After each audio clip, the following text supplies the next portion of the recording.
Someone asked this stuff on Twitter, and I want to talk about this just a little bit. This is general PFF grade stuff. How PFF, the formulas for their grades, it's a proprietary thing, meaning they own it, they protect it, and they don't, like, the recipe isn't out there for everyone, because then other people would replicate it, right? And they, if you don't know, part of their business is they sell their data to teams. Like, the teams actually buy their data. And I'll tell you, these grades are more a public facing thing. Like, the data that they're selling to teams is the deeper data. That's the stuff that the teams really care about. Okay. But within that, and I will say, I have to be careful what I say. I can say some things that are general knowledge, but like, I've mentioned this briefly before, but I don't talk about it a lot.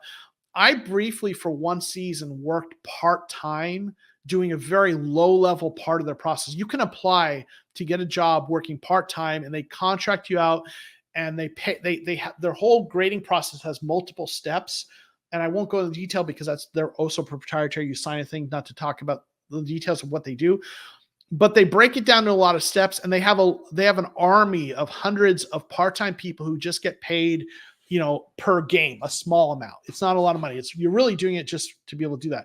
And I did that for one season, and I was doing college games.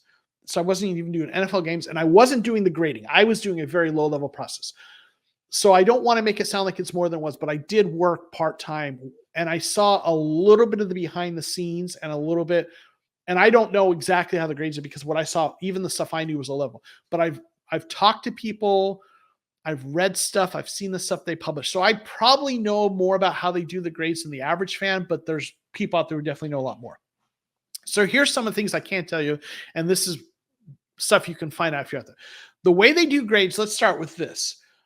This one, the grades are not based on stats right from the beginning. They don't look at how many yards, they don't look at anything. And I get that this question is exactly saying that. The way they do their grading is they look at every play, and they look at the player, and they say, okay, what did they do on that play? And they have a scale of -2 to +2. And it's like 0, +0.5, +1.5, or +1, +1, right? And they have these criteria for this kind of play. If this player does this kind of play for their position, if they pancake the guy, right, or in a dominant way, right, it's like a +2, right? Remember those big time throws? Those are a +2, right? Like 2 touchdowns by the same quarterback. Like one touchdown, if they just throw an easy short dump off to a running back, and the running back takes it 40 yards, that's not graded as highly as the throw to Marvin Harrison Jr.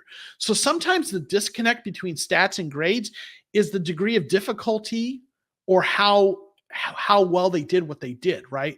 You can have an effective block where you stop the guy on one play, where you hang with him and you keep him from getting to your guy, but you're not dominating him, but you get in his way and you do well enough, versus a different play where you pancake that guy into another universe, right?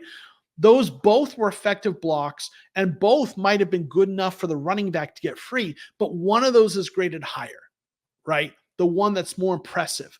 Okay. So you have to start by understanding that those grades look at it that way. So maybe the offensive line grades, and I'll tell you, a grade of 60, I've just observing, and I know this because, like, a kneel down play, for example, if a player's only on the field for a kneel down and they don't do anything, and they get one snap, you see that they usually have a grade of 60, right? So that seems to be didn't do anything amazing, didn't do anything bad, middle of the road, right? Hitting just basic, right? Play. So like, you might have a game like this where their grade's a little lower. They just, maybe they had fewer of the really good plays, or maybe they had more average but good enough plays, and then a few bad. And yeah, and Brett's saying listen, okay, I am a professor who works with data. All data is subjective. Okay. Like, all data has some subjective, like, listen, balls and strikes, someone's making those calls for batting average, whatever. Like, and like, even survey, like, there's some subjectivity in all of it, right? But here's kind of the thing with the PFF grades. And y'all getting me on a tangent, and this may be a thing I've been wanting to talk about for a while, because people hate on PFF grades. you and I are subjectively watching the game. And when we say, oh, that grade, I can't believe, how could they grade that he was so good? Like, we are taking in our mind the memory of the really good plays and how we felt about the game and stuff. But we're forgetting the play maybe where he let a guy through, and that's why Kyler had to scramble, is because he missed his block, but Kyler saved his ass, right?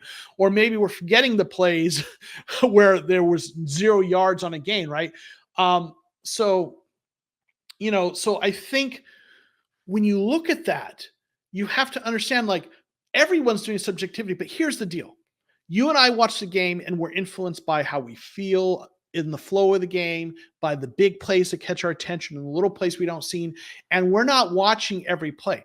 When they do their grading, yeah, it's still subjective, but they have a rubric, they have a criteria. They watch every play, they watch the player closely, and they look at that a lot more closely than they do. So there's some subjectivity, but they at least have a process and a way of, and they've defined, I'm telling you, they don't just say, oh, I think that's a 1.5. Like, they get trained, and the guys who actually do the game, the guys who actually grade the games are the best of their, like, the people who've been with PFF for a long time. Often the people who are doing the game grading are their full-time employees who've done it for a while. Some of them are former players. And I will tell you that every game gets double checked. So one person grades it, someone else comes back and checks their work. And so there's 2 eyes, right? Inter-rater reliability. In research, we call that inter-rater reliability. 2 raters make, right?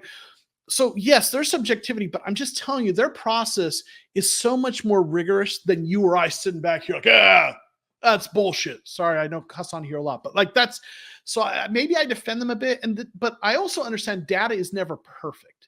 So it's not perfect. There are limitations, but I trust their eyes more than my own, and I trust their process more than my own, right? Now, let's get into, yeah, exactly. 57, no, it's 57.84% that's made up, right? Okay, so let's talk though, the whole thing about the grade, right? Froholt, like, what you'll notice, 52.3, but then he's got a 67.5 pass blocking, but a 55.4 run blocking. Okay, there's a couple things I want to speak to that. It does, the way they get to this overall offensive grade, they have a formula and it's not directly, it is not averaging their 2 grades. It's not a simple average. It's a formula that weighs things differently.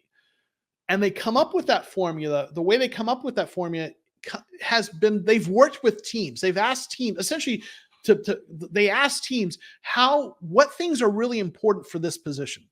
Like for cornerback, obviously coverage is really important. So the coverage grade gets weighed a lot more than the pass rush grade or the run defense grade for a defensive back, right? So they ask team, they get feedback from teams, and they create these formulas that weigh different aspects of what they do differently. So the run blocking grade is probably affecting the overall grade of an offensive lineman more than it is a wide receiver. It matters for wide receiver, but it probably is affecting the offensive lineman's grade more. So you start with that they weigh these things differently. It's not a simple average. They look at that. Now, there's other things in the formula that I don't know. So this is me speculating, but I suspect consistency and balance matter, because if you look at it, the Paris Johnson, his grade overall is higher than both of these 2 grades. You see that?